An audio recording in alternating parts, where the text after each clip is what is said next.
दोस्तों, एक बार बेटा जो है वो अपने पिताजी से ज़िद करता है कि उसने बड़े रेस्टोरेंट में खाना खाना है। अब पिताजी के पास इतने पैसे नहीं होते कि वह उसे बहुत बड़े रेस्टोरेंट में लेकर जाएं। तो वो क्या करते हैं, एक छोटे से रेस्टोरेंट में अपने बेटे को ले जाते हैं। वहाँ पर जब वो खाना खा रहे होते हैं तो उनकी नज़र जो है वो आसपास जाती है।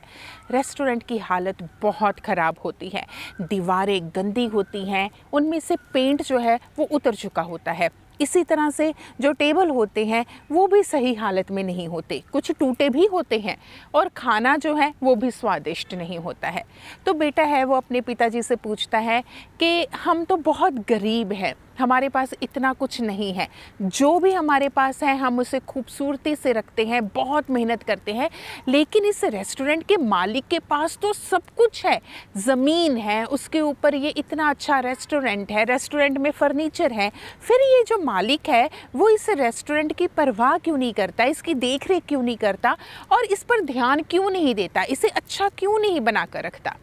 तो पिताजी जो है वो उस रेस्टोरेंट के मालिक के पास जाते हैं और वे पूछते हैं। तो वो कहता है कि असल में ना रेस्टोरेंट की तरफ हम इसलिए ध्यान नहीं देते क्योंकि यहाँ पर कम कस्टमर आते हैं और हमारी इनकम का सोर्स ये नहीं है, हमारी इनकम का सोर्स तो है सामने खड़ा हुआ ट्रक, इससे हमें इनकम आती है, हम संतुष्ट हैं और इसलिए हम अपने रेस्टोरेंट की ओर ध्यान नहीं देते। तो वो पिताजी क्या करते हैं कि वे जाते हुए उस ट्रक के इंजन को ख़राब कर जाते हैं और इस तरह से वो ख़राब करते हैं कि वो दोबारा कभी ठीक ना हो सके।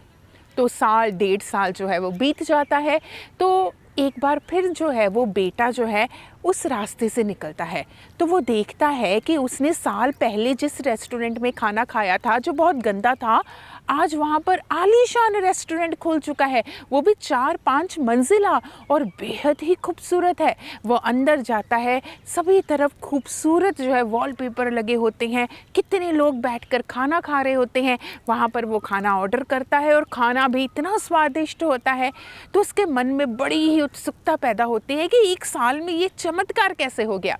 वो जो है वो रेस्टोरेंट के मालिक के पास जाता है तो वो मालिक बताता है कि असल में मेरा पूरा ध्यान जो है वो ट्रक की ओर लगा रहता था, तो पता नहीं क्या हुआ, एक दिन ट्रक ख़राब हो गया, उसके बाद कभी ठीक ही नहीं हुआ। तो मुझे लगा अब तो मेरी ज़िंदगी में यही ऑप्शन है, मैं रेस्टोरेंट की ओर ही ध्यान दूंगा। फिर मैंने रेस्टोरेंट की ओर पूरा ध्यान दिया, इसको सजाया, इसको खूबसूरत बनाया, अपने कुक तक बदल दिया और हर एक चीज़ पर मैं फोकस्ड हो गया कि मैंने इसको बेहतरीन ढंग से कैसे चलाना है। तो बस फिर क्या था, तो मेरी जो है वो किस्मत ही बदल गई और उसके बाद इतने कस्टमर आए कि मुझे ट्रक से जितनी इनकम होती थी उससे 50 गुना ज़्यादा इनकम अब मुझे रेस्टोरेंट से होती है। तो वो कहने लगे कि असल में मुझे अब लगता है कि मेरे में यही हुनर था बिज़नेस करने का, मुझ में यही हुनर था होटल को चलाने का। तो इस तरह से मैंने कभी अपने हुनर की ओर ध्यान ही नहीं दिया था और इस तरह से मैंने कभी भी रेस्टोरेंट को कभी भी पहल नहीं दी। लेकिन अब जो है यही रेस्टोरेंट मेरी इनकम का सोर्स भी है और मेरे हुनर को तराश भी रहा है। तो इस कहानी से हमें यही शिक्षा मिलती है कि हर एक इंसान की ज़िंदगी में हुनर होता है, लेकिन कई बार क्या होता है कि हम जो ट्रक की ओर ज़्यादा ध्यान देते हैं, यानी कि किसी और चीज़ों में हम ज़्यादा ही व्यस्त हो जाते हैं और लेकिन हमारा जिस तरफ फोकस होना चाहिए हम उससे कहीं दूर हो जाते हैं। तो दोस्तों, अगर आपकी ज़िंदगी में भी कोई ऐसा ट्रक है जो आपको आपके हुनर को तराश करने में आपको दूर लेकर जा रहा है, जो आपको आपकी मंजिल से दूर लेकर जा रहा है, जो आपको आपके टैलेंट से दूर लेकर जा रहा है, जो आपको आपके ख्वाबों से दूर लेकर जा रहा है, जो आपको आपकी मंजिल से दूर लेकर जा रहा है, तो उस ट्रक को कह दो गुड बाय, उसको कर दो परमानेंटली ख़राब और कोशिश करो उन चीज़ों पर फोकस होने के लिए जिसके लिए आप बने हैं।